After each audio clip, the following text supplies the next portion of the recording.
तो बच्चों कैसे हो आप लोग। आज इस वीडियो के अंदर हम स्टार्ट कर रहे हैं PYBMS SAM6 ऑपरेशनल रिसर्च 2023 नवंबर मंथ का paper solutions.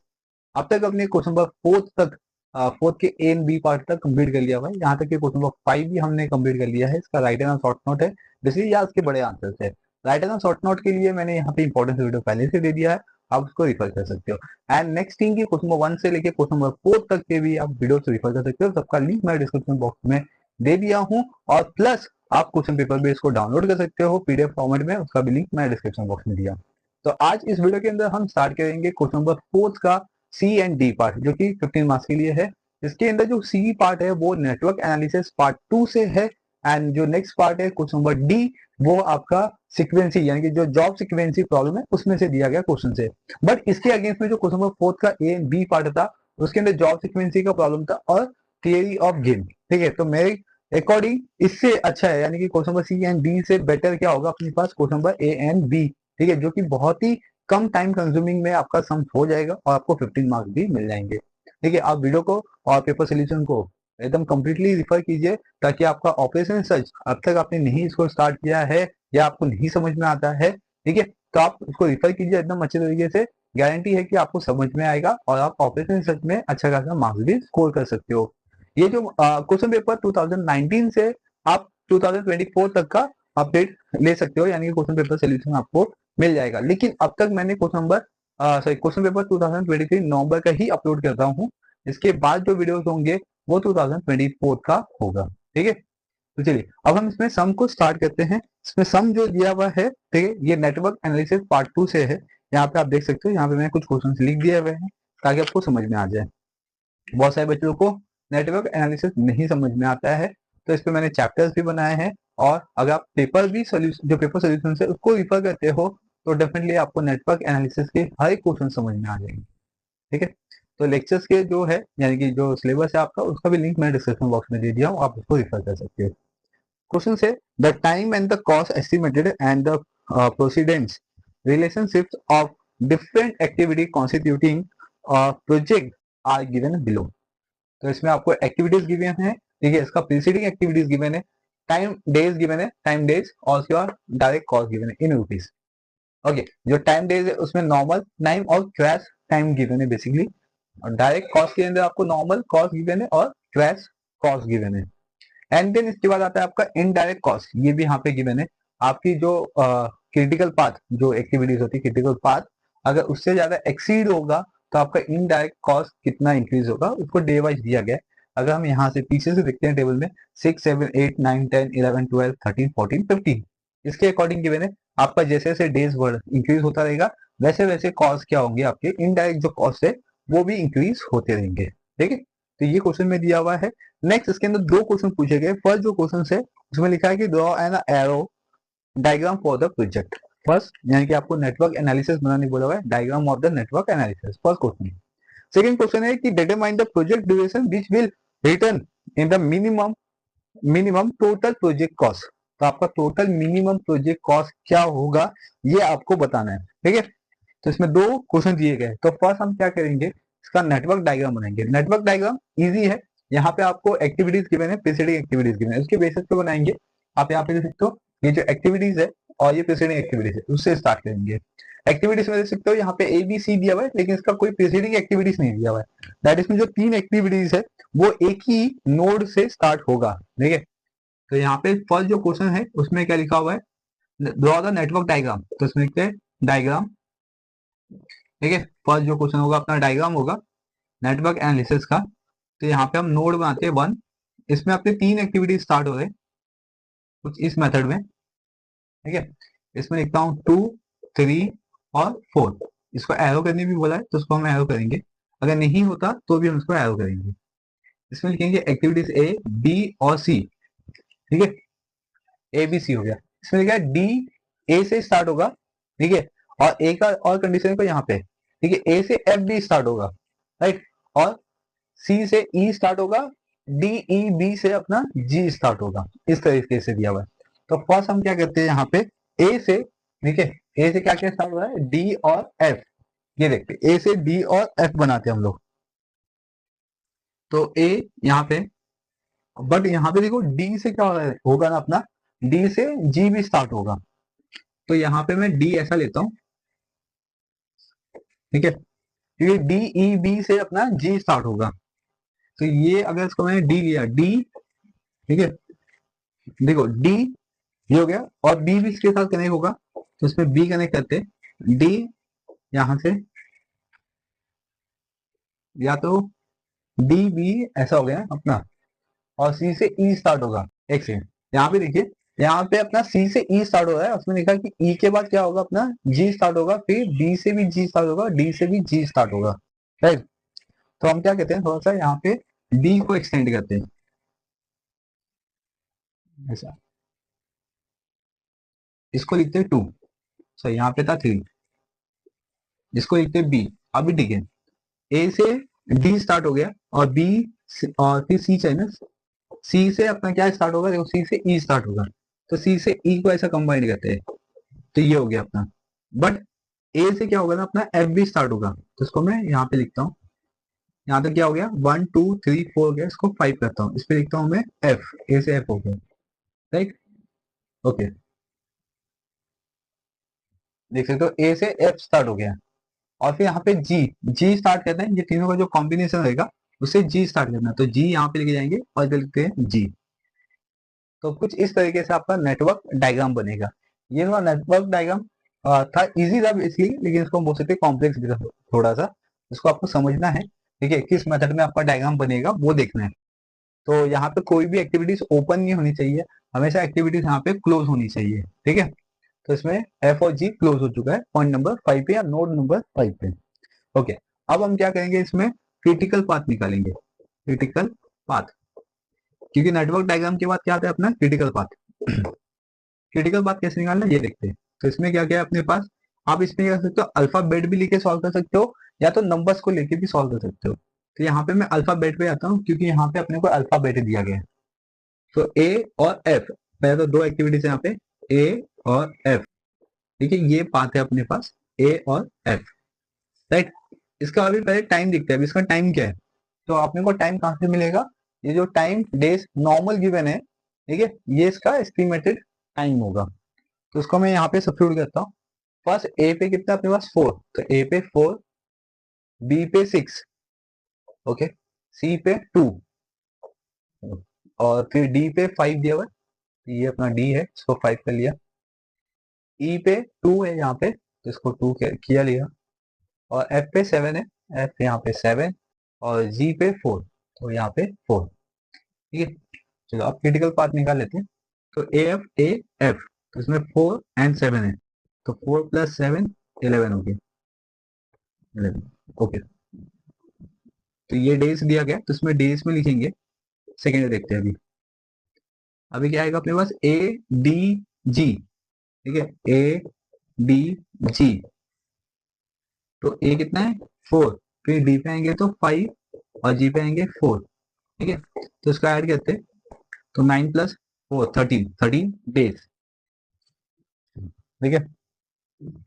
And then third one आते हैं अभी, फिर अभी यहाँ से आएंगे बी और जी, ठीक है, बी जी, तो बी कितना है 6, और जी कितना है 4, तो कितना आएगा 10 डेज। फिर फोर्थ वन आते हैं इसमें, फिर सी से, सी ई जी, सी ई जी, इसमें 2 + 2 + 4, दैट इज में 8 डेज, राइट। और कोई एक्टिविटीज यहाँ पे नहीं होगी। अब इसमें सबसे हाईएस्ट नंबर देखेंगे, तो सबसे हाईएस्ट क्या है इसमें 13, तो उसको मैं बॉक्स बना के हाईलाइट कर लेता हूँ। तो ये आ गया अपना क्रिटिकल पाथ। तो therefore critical path is 13 days, ठीक है। तो हमें क्रिटिकल पाथ यहाँ पे मिल चुका है 13 डेज का, और उसका पाथ भी लिख लेता हूँ मैं कि ये अपना ड्यूरेशन होगा, ठीक है। क्रिटिकल पाथ के अपने पास ए डी जी, ये क्रिटिकल पाथ हो गया, राइट। तो यहाँ पे अपना जो फर्स्ट क्वेश्चन था ये कंप्लीट हो चुका है, राइट। फर्स्ट क्वेश्चन में था सिर्फ अपने को नेटवर्क डायग्राम बनाना था, ये फर्स्ट था।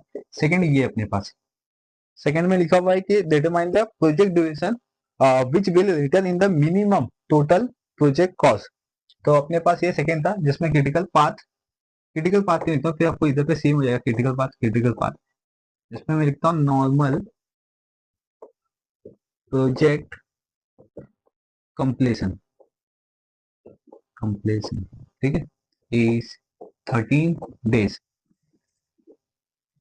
तो जो प्रोजेक्ट कंप्लीशन यानी कि नॉर्मल जो प्रोजेक्ट कंप्लीशन है 13 days में कंप्लीट हो जाएगा, और क्रिटिकल पाथ क्या निकल के आएगा अपने पास ADG, राइट। चलिए ये हो गया यहाँ पे, ये सेकंड क्वेश्चन था क्रिटिकल पाथ, लेकिन इसके अंदर आपको मिनिमम टोटल कॉस्ट भी बताना है, तो इस पे आते हैं हम लोग नॉर्मल प्रोजेक्ट कॉस्ट या मिनिमम प्रोजेक्ट कॉस्ट भी निकाल सकते हो। तो नॉर्मल प्रोजेक्ट कॉस्ट कैसे आएगा अपने पास, direct cost plus indirect cost से आएगा, इनडायरेक्ट कॉस्ट, ठीक है। ओके, तो यहाँ पे अपने पास देखते हैं अभी डायरेक्ट कॉस्ट कैसे आएगा और इनडायरेक्ट कॉस्ट कैसे आएगा। तो यहाँ पे 13 days बताया गया, तो 13 days में पहले तो मैं आपको इनडायरेक्ट कॉस्ट समझा देता हूँ। इनडायरेक्ट कॉस्ट देख लेते हो 13 days का कितने 400 है यहाँ पे, तो उसको मैं लिखता हूँ यहाँ पे 400, ठीक है। एंड देन अब आते हैं डायरेक्ट कॉस्ट पे। डायरेक्ट कॉस्ट कैसे निकालेंगे, यहाँ पे देखिए ये जो अपना डायरेक्ट कॉस्ट नॉर्मल गिवन है, ठीक है, इसका हम टोटल कर देंगे, राइट।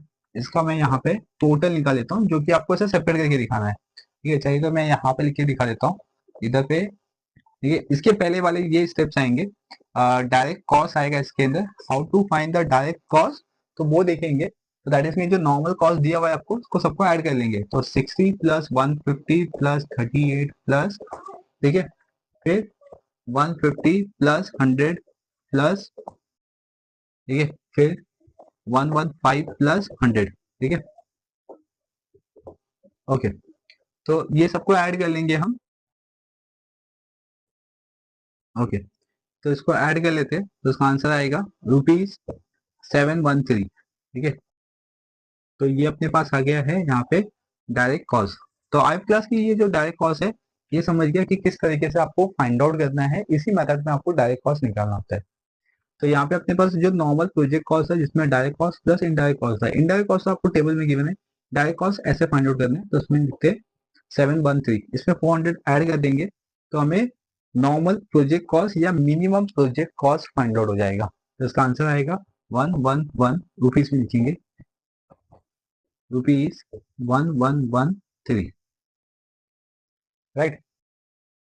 तो आयोग क्लास की ये जो कॉन्सेप्ट था प्रोजेक्ट क्रैशिंग का, बेसिकली ये कॉन्सेप्ट है, ठीक है। नेटवर्क एनालिसिस के अंदर पार्ट 2 है ये बेसिकली। आयोग क्लास की ये जो प्रोजेक्ट क्रैशिंग का सम्स था, ठीक है, नेटवर्क एनालिसिस पार्ट 2 का, ये आपको समझ में आ गया। ये अपने पास क्वेश्चन था, इसमें सिर्फ 2 क्वेश्चन अपने को गिवन था फाइंड आउट करने के लिए, एक तो नेटवर्क डायग्राम और दूसरा उसका मिनिमम प्रोजेक्ट कॉस्ट। देखिए देखिए ये सब कंप्लीट कर दिया हमने, लेकिन इसमें एक कॉन्सेप्ट रह गया, इसमें जो नेटवर्क अपना बनता है ना उसको हाईलाइट कर देना है बस आपको, ठीक है। ये क्या करना है, इसको जस्ट हाईलाइट कर देना। तो यहाँ पे अपने ये सम्स को कंप्लीट कर लिया हुआ है। चलिए आप इसको नोट डाउन कर लीजिए। आई होप क्लास की ये जो कॉन्सेप्ट था आपको क्लियर हो गया कि आप इसको किस तरीके से सॉल्व कर सकते हो, जो कि ये 8 मार्क्स के लिए पूछा गया क्वेश्चन है, ठीक है। अब हम मूव ऑन करेंगे क्वेश्चन नंबर 4 के डी पार्ट पे, जो कि जॉब सिक्वेंसी प्रॉब्लम का क्वेश्चन है, लेकिन ये जो है क्वेश्चन ये 3 मशीन पे। आपने पेपर डाउनलोड नहीं किया, पहले पेपर डाउनलोड कर लीजिए। विदाउट क्वेश्चन आपको कोई भी सोल्यूशन समझ में नहीं आएगा, इससे अच्छा है कि आप पहले क्वेश्चन पेपर को डाउनलोड कर लीजिए। इसका लिंक मैं डिस्क्रिप्शन बॉक्स में दे दूंगा। ओके, अब हम मूव ऑन करते हैं क्वेश्चन नंबर 4 का D. 5 jobs 1 2 3 4 5 are to be processed on the 3 machine A, B and C in order A, B, C, right? And then यहाँ पे आपको प्रोसेसिंग टाइम गिवन है इन मिनट, ठीक है, एंड मशीन ABC गिवन है, and then आपको job given है, total 5 jobs given है, एंड देन इसका आपको टाइम गिवन है। इसमें फाइंड करना है टोटल एलिप्स टाइम, ठीक है, मिनिमम होना चाहिए, and then idle time for the each machine ABC, right. जब भी आपको 3 मशीन के क्वेश्चन गिवन होते हैं, तो सबसे फर्स्ट आपको क्या करना है कि 3 मशीन को 2 मशीन में कन्वर्ट करना है, ठीक है। बट इसके पहले हमें क्या करना है, इसके अंदर और एक कंडीशन आती है, उसको चेक कर लेना है। अगर ये कंडीशन सेटिस्फाई होगी तो दैट इसमें अपना सम सही होगा, ठीक है। कभी कभी क्या होता है कि कंडीशन सेटिस्फाई नहीं होता है, तो इट मीन्स कि जब हम 3 मशीन के सम्स को सॉल्व करते हैं तो जो कंडीशन है अगर वो कंडीशन सेटिस्फाई नहीं हुआ तो हम सम को आगे सॉल्व नहीं कर सकते हैं, राइट। तो उसमें कंडीशन क्या है वो देखते हैं। फर्स्ट जो उसमें कंडीशन है ए मीन, ठीक है, ए मीन और बी मैक्स, ये जो कंडीशन है ये देखना है आपको, और सी मीन और बी मैक्स, राइट। ये क्या होना चाहिए, ए मीन ग्रेटर देन या इक्वल टू होना चाहिए बी मैक्स से। सेम इसी तरीके से सी मीन क्या होना चाहिए, ग्रेटर देन इक्वल टू होना चाहिए बी मैक्स से। क्लियर। अगर ये कंडीशन को सेटिस्फाई करते हैं, दोनों में से कोई एक कंडीशन क्या होना चाहिए आपका, सेटिस्फाई होना चाहिए। अगर ये दो में से कोई एक कंडीशन सेटिस्फाई हो जाता है तो दैट इज मीन्स हम सम को आगे सॉल्व कर सकते हैं, ठीक है। अगर नहीं होता है तो दैट इज में हम सम को सॉल्व नहीं कर सकते, राइट। तो ये दो कंडीशन याद रखिए जो कि इंपॉर्टेंट है फॉर द थ्री मशीन्स के लिए। चलिए अब इसमें हम कंडीशन देख लेते हैं। ए मीन की वैल्यूज क्या है, ए मीन, ठीक है। तो ए मीन इसमें मिनिमम वैल्यूज फाइंड आउट कीजिए, मिनिमम लीस्ट, और 22 यहाँ पे दिखाई दे रहा है तो 22 लिख देता हूँ मैं। बी मैक्स देखते हैं यहाँ पे, बी मैक्स में क्या आता है, मैक्सिमम वैल्यू देखो उसमें क्या है, 22 है, ठीक है। और सी मीन, सी मीन देखिए मिनिमम वैल्यूज क्या है इसमें, मिनिमम 20 है, राइट। तो इसमें जो सेकंड वाला कंडीशन है वो दिखाई दे रहा है हमें कि सेटिस्फाई नहीं होगा, तो फर्स्ट कंडीशन के बेसिस पे हम जाएंगे यहाँ पे, ठीक है। तो यहाँ पे लिखेंगे since, since A mean is greater than equal to B max, ठीक है। तो we can convert the problem into into a two fictitious machine, G and H, ये fictitious मशीन होगा, ठीक है। G&H प्रॉब्लम्स, इसमें सेंटेंस क्या लिखा हमने, since A mean greater than equal to B max, ठीक है। ग्रेटर देन इक्वल मतलब ग्रेटर नंबर भी हो सकता है या तो इक्वल भी हो सकता है। तो हम क्या कर सकते हैं कि जो अपने को प्रॉब्लम गिवन है उसको कन्वर्ट कर सकते हैं टू फिक्टिशियस मशीन के अंदर। जो मशीन होगा वो G&H होगा, राइट। क्योंकि हम थ्री मशीन के बेसिस पे सीक्वेंस नहीं बना सकते हैं, इसीलिए हमें क्या करना होगा, ये जो थ्री मशीन है उसको टू मशीन में हमें कन्वर्ट करना होगा, ठीक है। तो चलिए अब इसको कन्वर्ट करेंगे, कन्वर्ट कैसे करते हैं ये देखते हैं। तो इसमें जो जी होगा, ठीक है, ये जो जी है, ठीक है, उसको हम लेंगे मशीन ए प्लस मशीन बी से, और जो अपने पास एच होगा उसको हम लेंगे बी प्लस सी से। तो ये दो अपने फिक्टिशियस मशीन से यहाँ पे निकल के आएंगे सामने। चलिए तो पहले इससे भी हमें क्या करना है, इससे अगेन क्वेश्चन बनाना है टू मशीन का। तो इसको मैं लिखता हूँ ऐसा हॉरिजॉन्टल में लिखता हूँ, यहाँ पे लिखूंगा जॉब, ठीक है।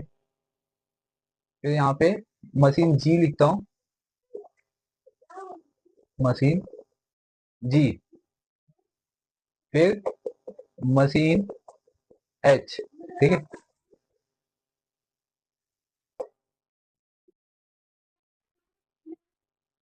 राइट, कितने जॉब्स है, 5 जॉब्स है, 1 2 3 4 एंड 5, ओके। तो क्या करना है आपको, जी के लिए ए प्लस बी करना है, 22 21 को प्लस करना है तो 23 हो गया, ठीक है। 25 22 को ऐड करना है 47 हो गया, तो यहाँ पे 43 होगा, ओके। 23 एंड 19 को करेंगे यहाँ पे, तो इसमें आएगा 42, एंड देन 22 एंड 20 को ऐड करेंगे तो 42, 24 और 19 को ऐड करते हैं तो उसमें आएगा 43, राइट। देन आते हैं अभी एच में, तो इसमें बी प्लस सी करना है 21 एंड 23, तो दैट इसमें आएगा 44, 22 एंड 26 24 को ऐड करेंगे तो 46, 19 एंड 22 को ऐड करते हैं, ठीक है, तो 41 आएगा इसमें। फिर 20 एंड 25 में करेंगे तो 45, 19 एंड 20 को ऐड करते हैं तो 39, 39, क्लियर यहाँ पे। तो ये हमने क्या किया, अभी हमने सिर्फ क्वेश्चन फॉर्म किया हुआ है, ठीक है, सीक्वेंस के लिए। अब इसके बाद लिखेंगे यहाँ पे ऑप्टिमल सीक्वेंस, ऑप्टिमल सीक्वेंस, ठीक है। ऑप्टिमल सीक्वेंस यहाँ पे लिखेंगे जी, और यहाँ पे लिखते हैं एच। ठीक है, 1 2 3 4 5। ओके, तो क्या करना है आपको, इसमें से ली स्क्वायर देखेंगे जी एन एच दोनों में से। ठीक है, दोनों में देखते हैं सबसे ली स्क्वायर वैल्यूज कहाँ पे निकल के आती है। तो 39, यहाँ पे 39 है, ये जॉब 5 में आता है 39। ठीक है, और मशीन एच में आ रहा है। ठीक है, तो मशीन एच में आया तो आपको यहाँ से स्टार्ट करना है, यानी कि पीछे से बैकवर्ड से। ठीक है, या तो आप समझ सकते हो राइट हैंड से स्टार्ट करना है, अगर जी में आता है तो लेफ्ट हैंड से स्टार्ट करना है। तो इसमें जॉब 5 लिख दिया, तो नेक्स्ट टाइम इसको रिफर नहीं करना है। ठीक है, इसका कोई यूटिलाइजेशन नहीं होगा यहाँ पे। अब 39 हो गया यहाँ पे, इसके बाद क्या आता है 40, यहाँ पे कहीं भी 40 दिखाई दे रहा है? नहीं।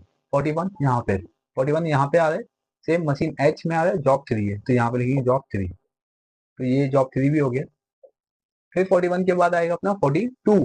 तो 42 अपने को जॉब 3 में भी दिखाई दे रहा है, जॉब 4 भी दिखाई दे रहा है, बट अपना जो 3 है ये कंप्लीट हो चुका है, तो जॉब 4 बचा है, और ये आएगा अपना मशीन जी में, तो यहाँ पे लिखते हैं 4। ठीक है, तो अब ये जो लास्ट के 3 मशीन थे ये हो गए, लास्ट के 3 जॉब्स हो गए। अब स्टार्टिंग में देखते हैं, तो 42 के बाद आएगा 43, तो 43 यहाँ पे जॉब 1 में भी है और इसमें भी है, बट अपने को इसको रिफर नहीं करना है, तो जॉब 1 में आएंगे मशीन जी में, इसमें लिखते हैं 1। अब बचा गया अपने पास 2, उसको लिख दो एज इट इज। तो ये अपने पास सीक्वेंस निकल के आ गया 3 मशीन का। ठीक है, आई प्लस ये जो सीक्वेंस था ये आपको समझ में आ गया, आप इसको किस तरीके से फाइंड आउट कर सकते हो। अब इसके बेसिस पे हम क्या करेंगे, इसका सीक्वेंस बनाएंगे, मतलब इसका total LF time find out करेंगे। इधर लिखते हैं टोटल एलएफ टाइम। ठीक है, टोटल एलएफ टाइम कैसे निकलेगा ये देखते हैं। तो अभी जो हमने सीक्वेंस बनाया है उसका यूटिलाइजेशन करेंगे। तो यहाँ पे हमने लिखा जॉब्स। ठीक है, जॉब्स क्या था वो लिखेंगे यहाँ पे सीक्वेंस पे 4। ठीक है, फिर 1, फिर 2, 3 एंड लास्ट में 5। ये हो गया अपना। फिर इसमें आएगा मशीन ए। ठीक है, 3 मशीन से अपने पास 3 मशीन यहाँ पे लिखेंगे, मशीन ए, फिर मशीन बी एंड लास्ट में आएगा मशीन सी। राइट, इसमें आएगा इन, फिर आउट, फिर इसमें आएगा इन, फिर आएगा आउट, इन आउट। ठीक है, ओके, तो ये अपना फॉर्मेट हो गया। इस बेसिस पे हम सम को अभी सॉल्व करेंगे। तो इसमें जो इन होगा वो 0 से स्टार्ट होगा, याद रखिए कहाँ से स्टार्ट होगा, 0 से। अभी मशीन ए में जॉब 4 देखेंगे, तो मशीन ए में जॉब 4, अभी आपका ये जो 56 मशीन इसका कोई यूटिलाइजेशन नहीं है, क्योंकि इसका यूज था ओनली फॉर द सीक्वेंस, तो सीक्वेंस अपना बन चुका है। अब हम आएंगे मेन क्वेश्चन में। तो मशीन ए जॉब 4 में कितना है 22, तो इसका आउट टाइम कैसा आएगा 0 + 22, आंसर आ गया 22। ठीक है, ये 22 सेम यहाँ पे हम लोग फॉरवर्ड कर देंगे। ओके, अब मशीन ए में जॉब 1 देखेंगे तो कितना है 22, तो यहाँ पे मैं अब डायरेक्ट करता हूँ 22 + 22 कितना होगा 44। सेम यहाँ पे लिखा 44। अभी इसमें 2 में देखो कितना है 25, तो 44 + 25 तो 69। 69 सेम लिखो यहाँ पे। अभी 3 पे देखो कितना है 23 है। ठीक है, मशीन ए जॉब 3 देख रहे हैं, मशीन ए जॉब 3 23, 69 में 23 ऐड कर दो तो इसमें आएगा 92। 92 यहाँ पे लिख दिया। ओके, अभी 5 में देखो कितना है 24, मशीन ए जॉब 5 24, तो इसमें ऐड कर दो 24, तो इसमें आएगा आंसर 116। ठीक है, तो ये हो गया अपना मशीन ए कंप्लीट यहाँ पे। अभी आते हैं मशीन बी में। अब इसका इन जो होगा वो कहाँ से मिलेगा हमें, मशीन ए के आउट से, तो यहाँ पे लिखेंगे 22। ठीक है, अब से मशीन बी में फोर्थ देखो, मशीन बी में फोर्थ 20 है यहाँ पे, तो 22 + 20 करेंगे तो 42। यहाँ पे 42 है, और जो मशीन ए का आउट है वो देखो 44 है। ये दोनों को कंपेयर करना है, इसमें सबसे हाईएस्ट वैल्यू क्या है 44, तो 44 लिख देंगे यहाँ पे। फिर मशीन बी और जॉब 1 देखो, मशीन बी जॉब 1 कितना है 21, तो 44 में 21 ऐड कर देंगे, दैट इज मीन 65। इधर पे 65, इधर पे 69 है, तो 69 यहाँ पे रिफर करेंगे। फिर नेक्स्ट 2 में देखो, इसमें तो कितना है 22, तो 69 + 22 को ऐड कर लो 91, तो 91 इधर पे 92 है, तो 92 लिखेंगे यहाँ पे। ठीक है, higher values machine B job 3 देखो, मशीन बी जॉब 3 कितना है 19, तो 19 ऐड कर दो।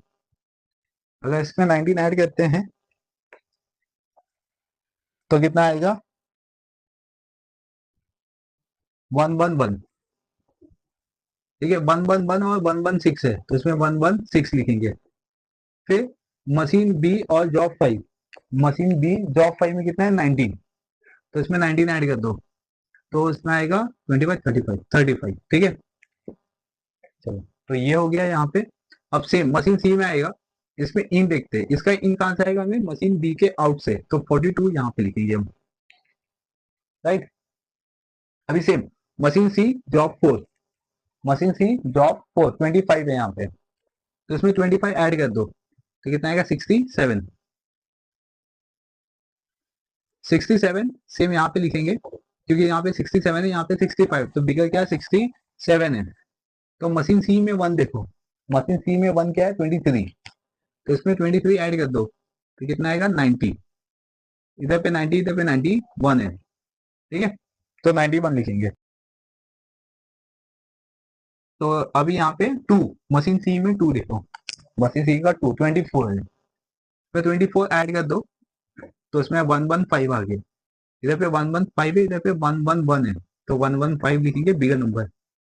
अभी इसमें मशीन सी जॉब 3 देखो, मशीन सी जॉब 3 22 है, इसमें 22 ऐड कर दो तो इसमें आएगा 137, तो इसमें 135 इधर पे 137 है, तो 137 लिखेंगे यहाँ पे।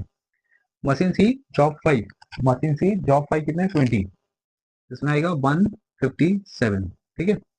तो ये मेरा बनेगा एलिप्स टाइम, यानी कि ये जो 3 मशीन है इनको टास्क परफॉर्म करने में कितना टाइम लगेगा 157, तो टोटल एलिप्स टाइम, ठीक है, तो कितना आएगा 157 मिनट, ये हो गया। अभी मुझे क्या चाहिए ideal time for machine A, फिर ideal time for machine B, फिर ideal time for machine C, ठीक है 3 मशीन है और तीनों मशीन का हमें क्या चाहिए आइडियल टाइम चाहिए। तो कैसे करना है, टोटल एलिप्स टाइम में से हमें टोटल प्रोसेसिंग टाइम माइनस कर देना है, ठीक है। टोटल प्रोसेसिंग टाइम क्या होता है, टोटल प्रोसेसिंग टाइम मतलब इसका टोटल, मशीन ए का टोटल करो, मशीन बी का टोटल करो, मशीन सी का टोटल करो। अगर मैं मशीन 1 का टोटल करता हूँ मतलब ए का, तो इधर पे देख लो मशीन ए का टोटल कितना आएगा 116, हमेशा ये फिक्स है मशीन ए का हमेशा यहीं से आएगा टोटल। अगर आप वहां पे भी ऐड करते हो तो सेम आपको आंसर यहाँ पे भी मिलेगा। इसको माइनस कर देंगे, ठीक है, तो आंसर कितना आएगा 41 minute, right. Idle time for the machine B करते हैं, अगर हम इसको ऐड करते हैं क्लास, ठीक है,